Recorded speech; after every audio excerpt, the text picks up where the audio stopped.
재무부자님들 안녕하세요. 모든 재테크를 거미줄처럼 연결하고 있는 재테크 슈퍼거미 법학자 훈입니다. 오늘도 중요한 재테크 정보만 쉽게 설명해 드리겠습니다. 오늘은 2021년 11월 29일 월요일 오전 8시 32분 시작하겠습니다. 저도 이제 일찍 출근을 해서 공포의 월요일 아침을 기다리고 있는데요. 아무래도 오늘의 관건은 2900선이 무너지나 여부인데 사실 현재에서 1.1%만 하락을 해도 지수가 2900선이 무너지기 때문에 결국엔 한 1.5% 하락한 한 2840선 그 정도까지 하락하진 않을까 생각을 하고 있고 2900선을 상당히 오랜 기간 지켜왔는데 아무래도 그게 무너지다 보니까 한 2800, 2700까지도 생각은 하셔야 된다라는 부분이고요. 그렇게 하다 보면은 아무래도 바이오주들은 강세일 텐데 2900, 2800선까지 많이 하락을 하게 되면 개별 종목에서는 한 5%에서 10%까지는 하락이 이어질 것으로 보고 있습니다.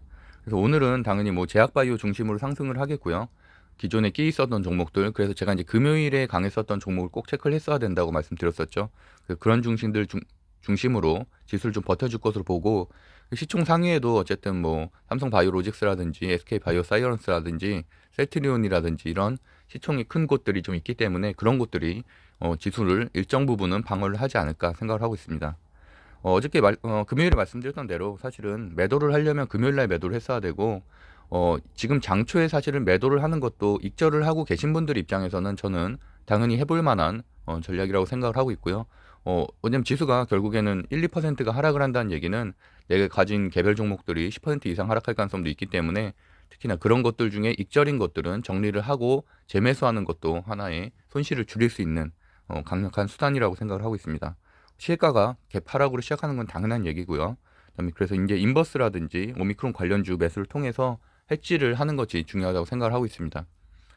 신규 확진자 수는 어제 기준으로 3,900명이고요. 다행히 코로나 라이브로는 한 2,800명인데 아직까지는 미국과 우리나라에는 오미크론 환자가 발생은 하지 않고 있죠. 뭐 유럽이라든지 호주 뭐 이런 곳들은 발생을 하고 있고요. 어제자 기사들을 보면은 항체 치료제로 못 막는다는 얘기들, 부스터샷이나 복제 차단 신약이 필요하다는 얘기, 그다음에 현재 PCR 검사 장비로도 잡힐 수가 없다는 얘기들, 이런 부정적인 기사들이 주로 나왔고 오늘자로는 이제 5차 대유행 가능, 미국 국립 알레르기 전염병 연구소 소장이 파우치 사중이 이런 말씀을 했고요. 그 대신에 어제 화이자에서도 발표를 한 것처럼 약 한 2주 정도 안에는 어느 정도 명확한 결과가 나오고 거기에 따른 이런 대책 이런 것들이 수립될 가능성이 높기 때문에 우리나라 정부도 오늘 대책을 지금 마련을 하기로 했죠. 근데 현재는 사실은 뭐 파악이 전혀 안 되고 있는 상태이기 때문에 불안한 것 같아요. 그렇기 때문에 당연히 이번 주 내내 최소한 다음 주에는 발표가 되니까 이번 주 내내는 증시 하락으로 이어질 가능성이 높다고 보고 있습니다.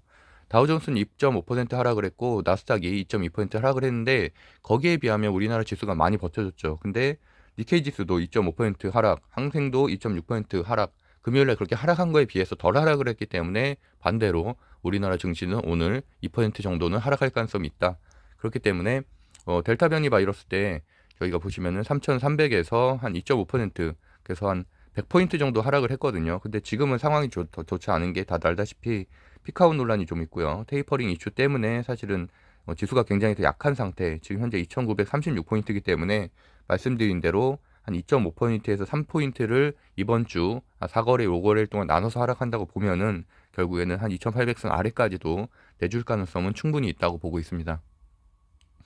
증권사 리포트 아침에 나온 건 특별한 건 없었고요. 뭐 SD 바이오 센서 정도가 나왔고 신규 상장 기업이죠. 최근에 이제 신규 상장 기업이 좀 강했기 때문에 여러 센서 또는 진단키트 관련된 중에서는 저도 이제 SD 바이오 센서가 일단 시총이 5조대고 너무 가볍지 않은 주식이기 때문에 급등이나 급락은 좀 적을 것이다라고 보고 있고요.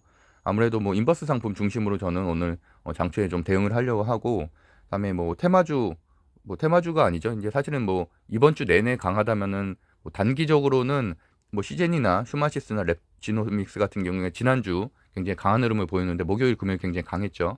근데 어쨌든 장초에는 어쨌든 그 상한가까지 갈 수도 있는데 갔다가 한번 툼이 한번 나오고서 다시 올릴 가능성이 높기 때문에 신규로 진입하시는 분들은 시초가로 진입하지 마시고 어느 정도 한번 뭐 10시 전에 한번 급락이 있을 가능성이 있어요. 툼이 한번 하고서 다시 올릴 가능성이 있기 때문에 그때를 타이밍을 잘 맞추시는 게 지금 오늘 대응으로서는 좀 낫다고 보고 있습니다. 그 외적으로는 아무래도 시총이 큰 것들이 좀 안전하겠죠. 삼성바이오로직스, SK 바이오사이언스, ST 바이오센서 정도로 괜찮게 보고 있고, 인성정보는 그거 말고도 지금 메타버스 관련된 재료로도 좀 상승하고 있기 때문에 어쨌든 뭐 원격 의료 관련주, 그다음에 메타버스 해서 이제 인성정보도 괜찮게 보고 있습니다. 그래서 뭐 여기 있는 종목도 중심으로, 그리고 지난주 금요일에 설명드렸던 무상증자 시엔투스 성진 정도 체크하시면 될 것 같습니다. 어쨌든 뭐 장이 어려울 텐데 어쨌든 뭐 함께 이겨낼 수 있었으면 좋겠고요. 사실은 뭐 대응할 수 없는 분들이 훨씬 더 많을 거라고 생각을 해요. 뭐 장초에 다 던지기가 쉽지 않죠. 그런 것들은 좀 숙련된 분들이나 가능한 거고, 그냥 사실은 뭐 패닉세를 그냥 지켜보는 수밖에 없다고 생각하는데, 그러다 보니까 저도 사실은 뭐 크게 매도를 하기보다는, 저는 사실은 뭐 손실 구간에 좀 있는 것도 있고, 그다음에 중장기 보유하는 것들이 좀 많기 때문에 뭐 굳이 뭐 제가 매도를 한다기보다는 오히려 인버스 상품을 해지로서 좀 대응하고 제약바이오로서 대응하는 방법을 선택할 것입니다. 네, 구독과 좋아요는 사랑입니다. 오늘도 행복 하나로 보내시고요. 잘 이번 주 이겨낼 수 있으면 좋겠습니다. 감사합니다.